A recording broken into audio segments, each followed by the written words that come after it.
ভারতের পশ্চিমবঙ্গের বিধানসভা নির্বাচনের খবর জানাতে এই মুহূর্তে কলকাতায় আছেন সহকর্মী সুব্রত আচার্য। যাচ্ছি তার কাছে। বিজেপির কাছে কিন্তু এবার শুধু ভোটের লড়াই স্বাভাবিক লড়াই নয়। পশ্চিমবঙ্গে বিজেপির কাছে এই তাদের সংগঠন এবং বিজেপির মুখ রক্ষার লড়াই হচ্ছে পশ্চিমবঙ্গ।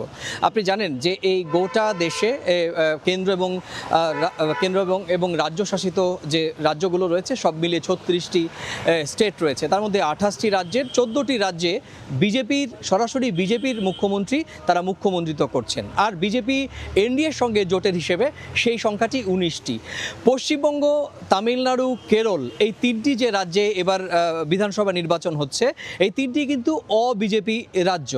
আর এই সবশেষ বিধানসভা নির্বাচন যেহেতু 2021 সালে বিজেপির সঙ্গে তৃণমূলের একেবারে হাড্ডাহাড্ডি লড়াই হয়েও শেষ পর্যন্ত তৃণমূল তার অস্তিত্ব টিকিয়ে রাখে এবং তৃতীয়বারের মতো মুখ্যমন্ত্রীর আসনে বসেছিলেন মমতা বন্দ্যোপাধ্যায়।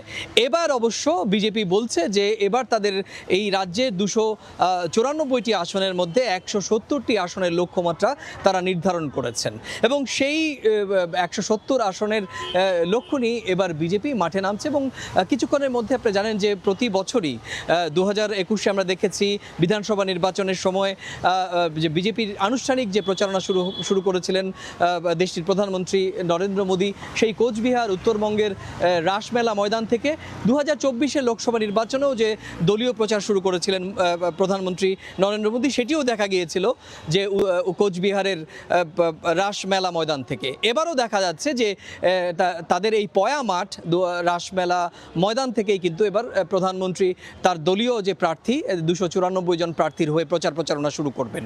কিন্তু দেখা যাচ্ছে যে বিজেপি কিন্তু আনুষ্ঠানিকভাবে তাদের যে নিজস্ব রাজ্যের নেতৃত্ব তারা কিন্তু ইতিমধ্যে প্রচার করেছেন। আমরা দেখেছি যে মমতা বন্দ্যোপাধ্যায় এবং শুভেন্দু অধিকারী যে ভবানীপুর কেন্দ্রে লড়াই করছেন, সেখানে শুভেন্দু অধিকারী যখন মনোনয়নপত্র দাখিল করেছেন তখনও আমরা দেখেছি যে দেশটির শীর্ষ নেতা বিজেপি নেতা এবং কেন্দ্রীয় স্বরাষ্ট্রমন্ত্রী অমিত শাহকেও প্রচার করতে। কিন্তু আনুষ্ঠানিকভাবে বিজেপির প্রার্থীদের হয়ে প্রচারে আজকেই কিন্তু ফিতে কাটবেন প্রধানমন্ত্রী নরেন্দ্র মোদী। এবং দেখা যাক যে প্রধানমন্ত্রী নরেন্দ্র মোদী এসে রাজ্যে তার প্রধান প্রতিপক্ষ তৃণমূল কংগ্রেস এবং তার লক্ষ্যবস্তু মমতা বন্দ্যোপাধ্যায়ের উদ্দেশ্যে কি বলেন। কিন্তু তার আগে আপনাদের জানিয়ে রাখি, তৃণমূল কংগ্রেসের প্রার্থীদের হয়ে কিন্তু চষে বেড়াচ্ছেন মুখ্যমন্ত্রী তৃণমূল কংগ্রেসের সুপ্রিমো মমতা বন্দ্যোপাধ্যায়। তিনি উত্তরবঙ্গ চষে বেড়াচ্ছেন।